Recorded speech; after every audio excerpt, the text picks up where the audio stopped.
جب قائد اعظم بیمار تھے، ٹی بی 3rd stage کو پہنچی ہوئی تھی، بستر مرگ پر تھے، ہمارے ہوتے تھے میو ہاسپٹل میں ٹی بی کے جو پروفیسر تھے ٹیوبرکلوز ڈیزیز کے، ریاض علی شاہ، ان کی ڈائری میں انہوں نے ایک واقعہ لکھا ہے قائد اعظم کے بارے میں، وہ ذرا آپ سن لیجیے۔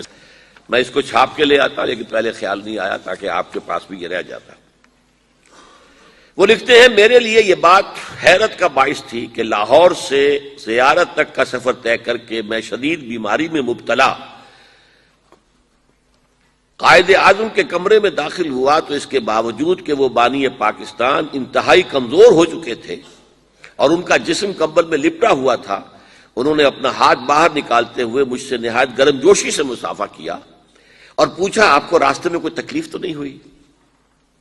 مرض الموت میں مبتلا اس عظیم انسان کے اخلاق، تواضع اور انکساری کی یہ اچھوتی مثال تھی۔ حالانکہ مجھ سے ہاتھ ملانے اور مزاج پرسی کرنے ہی سے وہ ہانپنے لگے تھے اور بعد میں کئی منٹ تک انہیں آنکھیں بند کیے لیٹے رہنا پڑا تھا۔ ایک بار ہم خوف زدہ تھے کہ خون اور تھوک وغیرہ کی تحقیق کے جو نتائج سامنے آئے ہیں انہیں قائد اعظم کا کیسے پہنچائیں۔ انہوں نے از خود ہماری پریشانی محسوس کر لی اور بولے، آپ جو کچھ کہنا چاہتے ہیں کھل کر بیان کریں، کیونکہ بیماری کی نوعیت معلوم ہونے کے بعد میں آپ سے زیادہ تعاون کر سکوں گا۔ گھبرائیں نہیں، میں موت سے نہیں ڈرتا، کیونکہ موت کو بہرحال آنا ہے، البتہ اگر آپ کے پیشے کے اصول راستے میں حائل ہیں تو میں آپ کو مجبور نہیں کروں گا۔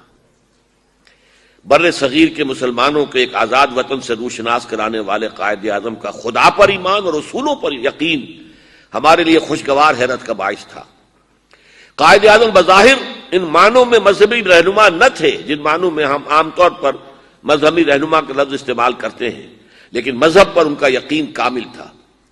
ایک بار دوا کے اثرات دیکھنے کے لیے ہم ان کے پاس بیٹھے، میں نے دیکھا کہ وہ کچھ کہنا چاہتے ہیں لیکن ہم نے بات چیت سے منع کر رکھا تھا، اس لیے الفاظ لبوں پر آ کر رک جاتے ہیں۔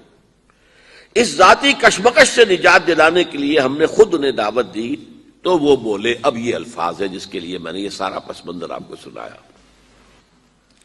تم جانتے ہو جب مجھے یہ احساس ہوتا ہے کہ پاکستان بن چکا ہے تو میری روح کو کس قدر اطمینان ہوتا ہے۔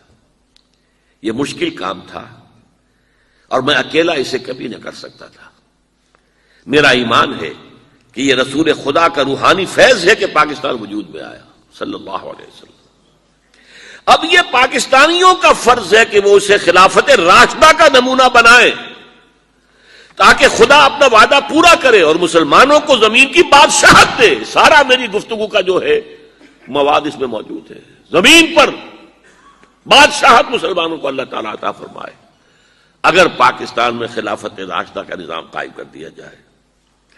پاکستان میں سب کچھ ہے، اس کی پہاڑیوں، ریگستانوں اور میدانوں میں نباتات بھی ہیں اور معدنیات بھی، انہیں تسخیر کرنا پاکستانی قوم کا فرض ہے۔ قوم نیک نیتی، دیانت داری، اچھے اعمال اور نظم و ضبط سے بنتی ہے اور اخلاقی برائیوں، منافقت، زر پرستی اور خود پسندی سے تباہ ہو جاتی ہے۔ یہ وہ ہے کہ جو ڈاکٹر ریاض علی شاہ کی ڈائری سے یہ اقتباس روزنامہ جنگ نے شائع کیا ہے 11 ستمبر 1988 کو۔